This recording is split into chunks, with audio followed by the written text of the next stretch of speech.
Yo, what's happening my people? It's Offshore Waves back with another video.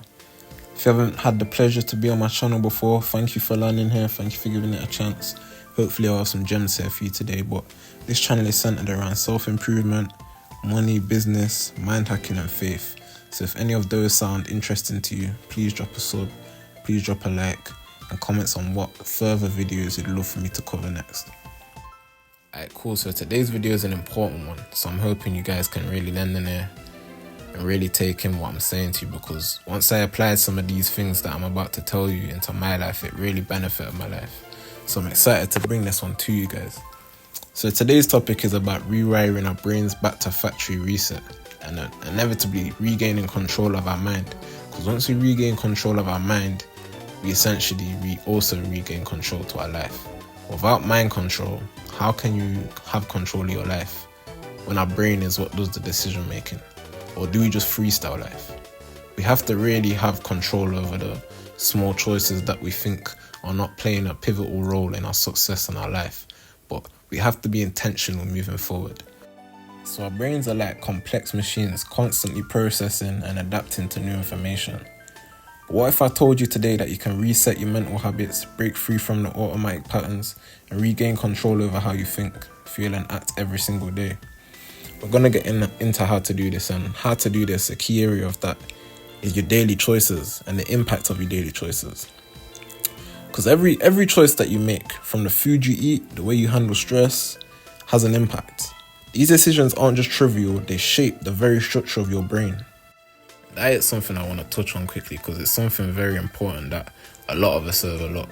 I mean, it was something I was overlooking for a time period. I wasn't eating the worst, and my body was in somewhat of a good shape, so I wasn't even deep in it too much, but it's the effects it has on the brain more so rather than the physical body. Overall well-being, it should be taken into consideration, but for the brain also. I was watching a video on Diary of a CEO, Stephen Bartlett. I'm not sure if you guys are familiar with his podcast. Got some great content over there. I'd suggest taking a look if you got some free time, if you got some time to just listen to some background noise. But yeah, he had a neuroscience and a brain specialist on there.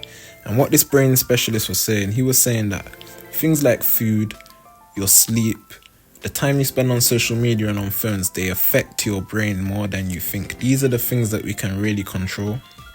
Some other things we may not be able to control to start with anyway, but these are great starting points to tweak our brain's responsiveness and the cognitive function, and overall just getting the best potential out of our brain we can. So don't sleep on diet, guys. Really try and eat as best as you can. A lot of fruit and veg. They've got the most vitamins and minerals that your brain needs, essentially.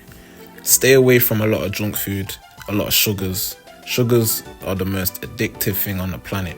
We commonly look at drugs.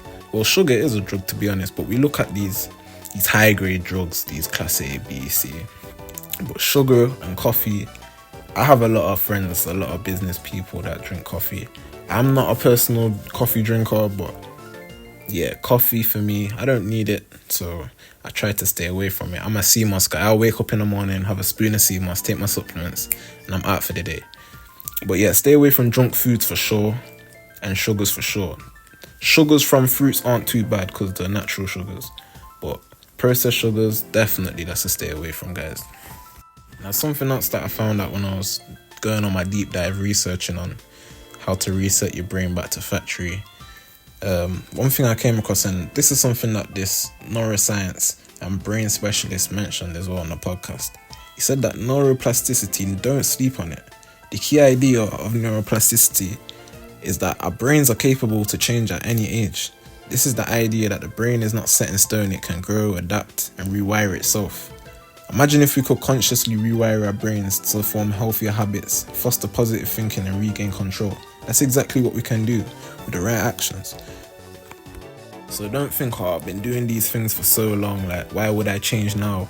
How could I change now? Are there really any benefits? Because there most definitely are. I'd say start small. Focus on your diet.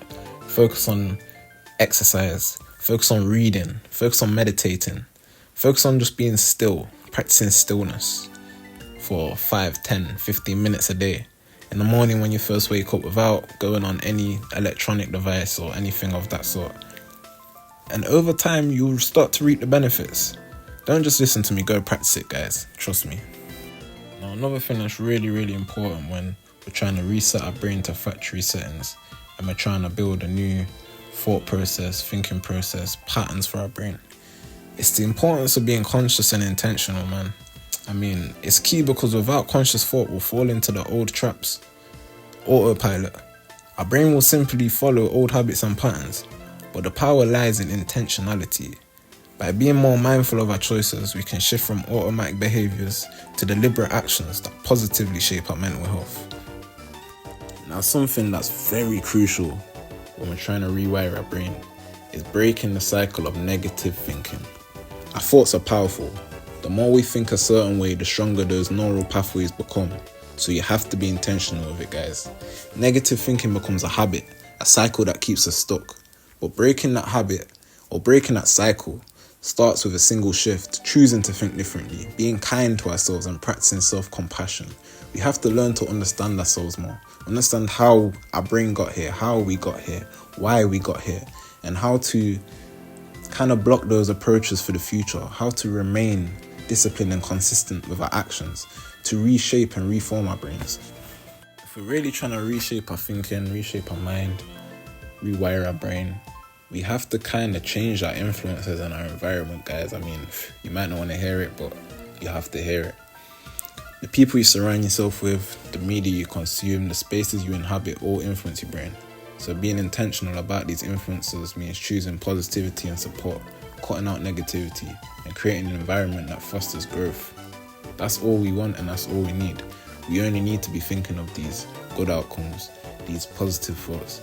Not so much things that bring us into old cycles or into negative patterns. That's something we really want to block out when we're in this process of shifting and rewiring our brain. Now, a key takeaway of this process, guys, is that the success isn't just about the big wins. I mean, you have to kind of look at it from an outer body experience, from a third person standpoint. I mean, how long has it taken your brain to get to the point where it is now? I mean, for me, it was years and years of accumulation, 10 years plus of these negative habits, these ways of thinking. To shift all of those in a few days is just unrealistic. So you have to celebrate the small wins and really be consistent with them, no matter how small they are. Remember, you are rewiring your brain and proving to yourself that change is possible. Celebrate those moments. Celebrate them. Now, the long-term benefits of mental well-being. I mean, the discipline, the consistency, the resilience, the emotional stability, the overall happiness.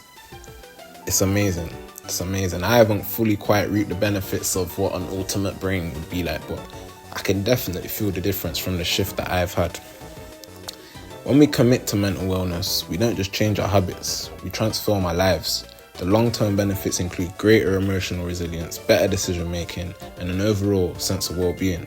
Taking control of your brain today sets you up for a more fulfilling tomorrow. Always keep that in mind. And to close this out, guys, the power of change is in your hands at the end of the day. You can choose to click that button to factory reset your brain and start to build again. Or you can continue going down this negative path if you choose to and fill in your brain rot, they call it on the internet. I've seen this phrase being thrown about loads. You want to get rid of this brain rot, but it's down to you at the end of the day. The power to change is really in your hands.